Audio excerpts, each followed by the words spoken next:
Hello student, स्वागत है आपका दिव्या क्लासेस में। बात कर रहे हैं हम समष्टि अर्थशास्त्र का सेकंड चैप्टर राष्ट्रीय आय का लेखांकन, जिसमें कल हमने पढ़ा था छोटी मोटी अवधारणाओं के बारे में। कौन कौन सी अवधारणाएं पढ़ी थी कल हमने? जैसे हम बात करते हैं, कल हमने पढ़ी थी अंतिम वस्तुएं क्या होती है, अंतिम वस्तु के प्रकार पढ़े थे, जिसमें हमने उपभोग वस्तुएं और पूंजीगत वस्तुओं के बारे में पढ़ा था। उसके बाद हमने पढ़ा था मध्यवर्ती वस्तुएं पढ़ा था। फिर हमने स्टॉक पढ़ा था, इन्वेस्टमेंट पढ़ा था, डेप्रिसिएशन यानी मूल्यह्रास पढ़ा था, फिर नेट निवल निवेश पढ़ा था, आय की प्राप्ति पढ़ी थी। उसके बाद हमने राष्ट्रीय आय के बारे में पढ़ा था, फिर जीडीपी के बारे में पढ़ा था। आज हम बात करेंगे राष्ट्रीय आय की गणना की विधियाँ, कि राष्ट्रीय आय की गणना क्या होती है। सबसे पहले सवाल उठता है कि राष्ट्रीय आय क्या होती है। जैसे कि कल मैंने आपको बताया था कि राष्ट्रीय आय क्या होती है। राष्ट्रीय आय सामान्य शब्दों में एक वित्तीय वर्ष में किसी देश में अर्जित आय की कुल मात्रा को क्या कहते हैं? राष्ट्रीय आय कहते हैं। मतलब जो देश की कुल आय होती है वो क्या कहलाती है? राष्ट्रीय आय कहलाती है। जो प्रसिद्ध अर्थशास्त्री कुंट, उन्होंने बताया एक वित्तीय वर्ष में उत्पादित वस्तु व सेवाओं के मूल्य को क्या कहते हैं? राष्ट्रीय आय कहते हैं। ठीक है। जो वित्तीय वर्ष होता है वो होता है अकाउंटिंग ईयर, जो होता है कौन सा होता है? 1 अप्रैल से 31 मार्च तक का होता है। उसके बाद आज हम बात करेंगे राष्ट्रीय आय की विधियाँ, मतलब राष्ट्रीय आय हम कैलकुलेट कैसे करते हैं। तो इसमें हम राष्ट्रीय आय की गणना किस प्रकार की जाएगी, किन किन विधियों से की जाएगी, उसके विषय के बारे में अध्ययन करेंगे। राष्ट्रीय आय ज्ञात करने की कितनी विधियाँ हैं? 3 विधियाँ हैं। जैसे कई बार न्यू टाइप में पूछ लिया जाता है राष्ट्रीय आय ज्ञात करने की कुल कितनी विधियाँ हैं अर्थशास्त्र में, तो 3 विधियाँ हैं। उत्पाद तथा मूल्यवर्धित विधि, आय विधि, व्यय विधि। उत्पादन यानी कि प्रोडक्शन मेथड, आय विधि और व्यय विधि यानी इनकम और एक्सपेंडिचर मेथड। बात करते हैं उत्पादन विधि। इस विधि को मूल्यवर्धित विधि के नाम से भी जाना जाता है। मूल्यवर्धित यानी कि वैल्यू एडिड के नाम से भी जाना जाता है। इस विधि में जो राष्ट्रीय आय की गणना सम्मिलित की जाती है, इसमें क्या होता है? यह विधि कौन सी विधि है जिसमें राष्ट्रीय आय की क्या करते हैं? गणना शामिल करते हैं। इसमें हम उत्पादित वस्तुओं और सेवाओं के वार्षिक मूल्यों की गणना करते हैं। इसके अलावा अर्थव्यवस्था के विभिन्न भागों में प्राथमिक, द्वितीय एवं तृतीय क्षेत्रों में बांट लिया गया है। अब इसका नाम क्या? उत्पादन। तो इस विधि में कौन से आएंगे कि एक वित्तीय वर्ष में कितना उत्पादन किया गया है देश में, किन किन वस्तुओं का उत्पादन किया गया है, तो उसकी कैलकुलेट इस विधि से की जाएगी। तो इसमें क्या होता है? उत्पादन को 3 क्षेत्रों में बांट लेते हैं, प्राथमिक उत्पादन, द्वितीयक उत्पादन और तृतीयक उत्पादन। तो ये होती है उत्पादन विधि। अब बात करते हैं आय विधि। राष्ट्रीय आय ज्ञात करने की जो दूसरी विधि है वो है आय विधि। इस विधि के अनुसार देश की जनसंख्या को आय के आधार पर विभिन्न वर्गों में बांटा जाता है।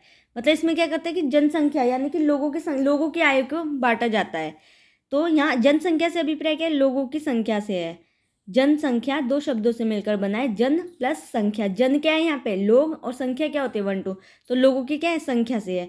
इसके अतिरिक्त अर्थव्यवस्था में अंतिम व्यय का योग यानी अंतिम वस्तु पर किया गया व्यय और उत्पादन के सभी कारकों से प्राय आपका योग के बराबर होता है।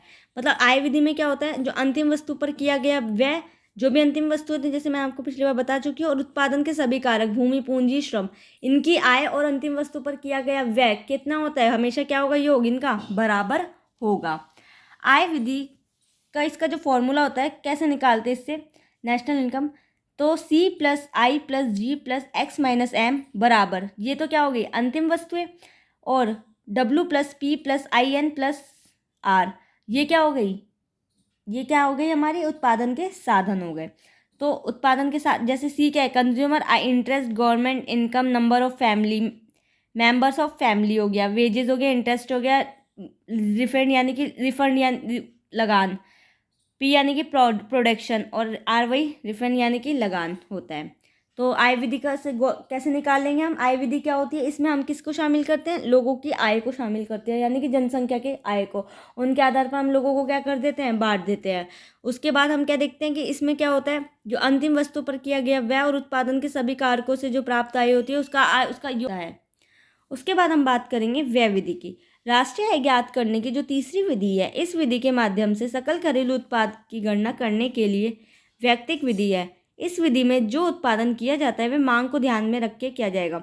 मतलब व्यय विधि क्या होगी? इसमें बताया गया है कि इसमें खर्चा क्या आएगा?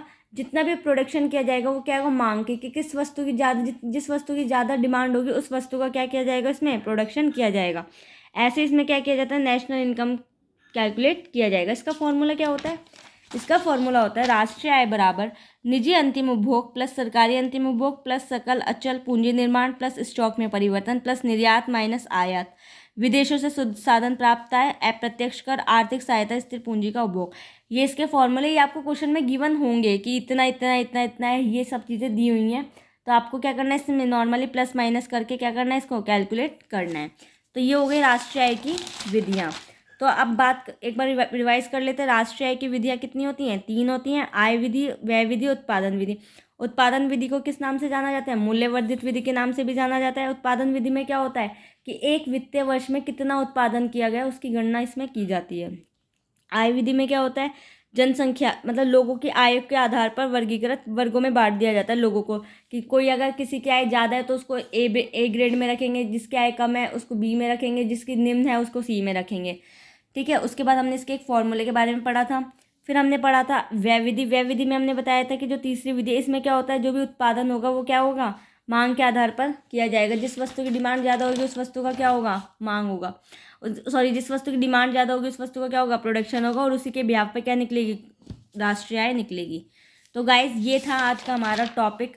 बात करते हैं कल हम बात करेंगे साधन लागत और आधारित, इसमें जो छोटी मोटी जो बचा हुआ पार्ट है उसके बारे में कल हम बात करेंगे। हो सकता है कल ये चैप्टर कंप्लीट हो जाए फिर। तो गाइज आगे की वीडियो बनने के लिए, आपको बनने रहने के लिए इस चैनल को लाइक शेयर एंड सब्सक्राइब ज़रूर कर दें। Thank you.